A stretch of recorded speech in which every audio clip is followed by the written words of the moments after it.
ଭାଉଜ ମୋ ଚାକିରିରୁ ବାହାରି ଯାଇଛି। ତୁ କାନ୍ଦିନା, ନୂଆ ଜବ୍ ମିଳିଯିବ ତତେ। ମୁଁ କମ୍ପାନୀ ପାଇଁ କେତେ କଣ କରୁଥିଲି। ତୁ ଟେନସନ ହନି, ଭାଇର ପେନସନ ଅଛି।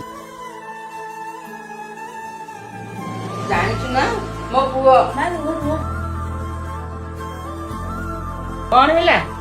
କାହା ପାଖକୁ ଫୋନ କରୁଥିଲ? ମୁଁ ବନ୍ଧୁବାନ୍ଧବକୁ ଫୋନ କରିଥିଲି। ମୋ ପୁଅ କେତେ ଦୁଃଖରେ ଅଛି। କିଛି ଦରକାର ନାହିଁ ମା, ଚିନ୍ତା କରନି ମା, ତମ ପୁଅ ଅଛନ୍ତି ପରା। ଏଠି ଆମର ସମସ୍ତେ ବା ନିଜ ଲୋକ। ଯଦି ତମେ ଥରେ ଶାନ୍ତିରେ ବସିକି ଭାବିବ ତମେ ଜାଣିପାରିବ ପର ଲୋକଙ୍କ ତୁଳନାରେ ନିଜ ଲୋକ କେତେ ମାରାତ୍ମକ ହେଇଥାନ୍ତି। ସେମାନଙ୍କ ପାଇଁ ଯେତେ ବି କର, ନିଜ ସ୍ୱାର୍ଥ ପାଇଁ ଆମମାନଙ୍କୁ ତଳକୁ ପକେଇ ଦେଇ ପାରନ୍ତି। ସେମାନେ ଭାବିବେନି ଆମେ ସେମାନଙ୍କ ପାଇଁ କଣ କରୁ। ଆଜି ତମ ସହିତ ସେମାନେ ଭଲ, ତମ ଦୁଃଖରେ ଦୁଃଖୀ ହେବେ। ଖାଲି ଥରେ ବିଗିଡି ଯାଉ, ତମର ସବୁ ଭଲ ଗୁଣକୁ ଭୁଲିଯିବେ। ଇଏ ତ ତମ ପୁଅର କଥା, ଚାକିରି ଆଜି ଯାଇଛି କାଲି ମିଳିବ। ନ ମିଳିଲେ ତମ ଭାଇ ଅଛନ୍ତି ପରା। ଗୋଟେ କଥା ମନେ ରଖ, ଏଇ ତ ଜୀବନ, ଜୀବନରେ ଦୁଃଖ କଷ୍ଟ ଆସିବ। ଦୁଃଖ କଷ୍ଟ ଆସୁ, ତମେ ଲୋକମାନଙ୍କୁ କହିକି ତମ ପୁଅଙ୍କୁ ଡିପ୍ରେସନରେ ପକାଅନି।